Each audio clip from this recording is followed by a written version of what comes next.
Gamers and developers alike are always hunting for ways to heighten their gameplay experiences, which is why we're excited about 4K and high dynamic range, or HDR.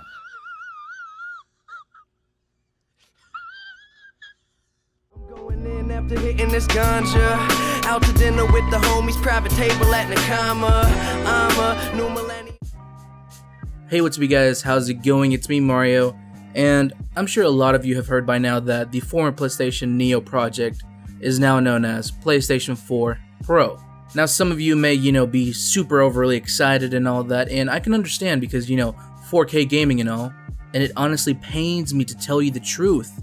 Honestly, no, it doesn't, because PC Master Race and all, but still, it kind of sucks that Sony is advertising the PlayStation 4 Pro as real 4K gaming, when in all honesty, it's not really 4K gaming, if it can't really be 4K. What the fuck is this guy talking about? He said it's 4K, but it's not 4K. Fuck, just relax, let me explain. Now, I know some of this might be a little confusing and hard to understand if you're not too tech savvy and you don't know much about numbers and all this other stuff about video cards and blah blah blah.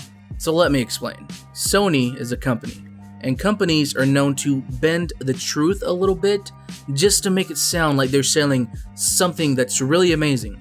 Now, don't get me wrong, the PlayStation 4 Pro is, I'm sure, a great console, right? And I'm not saying that they're lying to you, I just happen to be saying that they're not telling you exactly the truth. They are advertising the PlayStation 4 Pro as a 4K gaming console.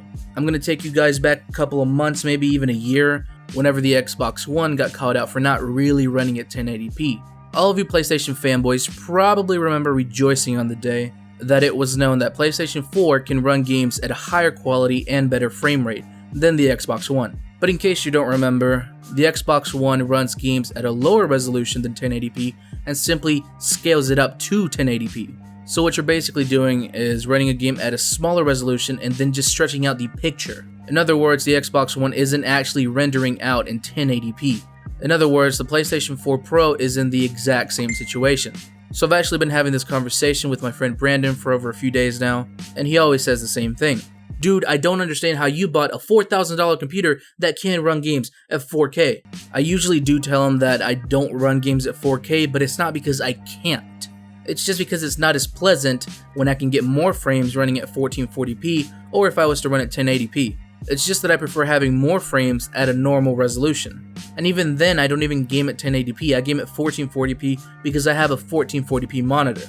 And honestly, even a really beefy computer has trouble running 4K. Now, I'm not saying it's impossible, because it's definitely not. You could very well have dual GTX 1080s in your PC rig and be running games at almost 60 frames per second in 4K. And I'm talking about high quality demanding games. Hey YouTubers, and welcome to this performance test on The Witcher 3 at 4K using two 1080s and SLI Skylake 6700K. I think we can take them. Oh shit.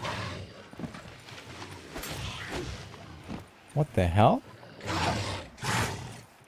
Anyway, so going back to the PlayStation 4 Pro, does that necessarily mean that the PS4 Pro isn't going to give you a better gaming experience? Not necessarily. You see, the thing is that the PlayStation 4 Pro does have the hardware to truly render native 4K, but chances are you'd really only see true native 4K in a AAA title. Not only that, but it would probably be a game that's not too detailed and demanding. So take a game like The Elder Scrolls Online. It's a great looking game, but it's definitely not as detailed as The Witcher 3. So The Elder Scrolls Online wouldn't be as hard to run at a stable frame rate in true native 4K. But if you take The Witcher 3, they could achieve a really great frame rate and a true 4K experience, but they would probably use less detail, lower quality textures, and a few lower settings. You will be able to play some games in 4K, but really with that level of power, you're not going to get true 4K. They're going to have to use a lot of cheating techniques to get it up to 4K. And if you do get it up to 4K, it's most likely still going to be only 30 frames per second. I believe the Scorpio will be able to do much better than that, but we're going to leave the Scorpio out of it. You see, the thing is, I could play The Witcher 3 at 4K on my PC, no problem whatsoever, at a very stable 60 frames per second. All I would have to do is turn down every other setting. So coming back to the PlayStation 4 Pro, will it run games better than the PlayStation 4? The answer is yes. Will it necessarily run every game at true native 4K with 60 frames per second? Probably not. A lot of this is really up to the developers of each individual game.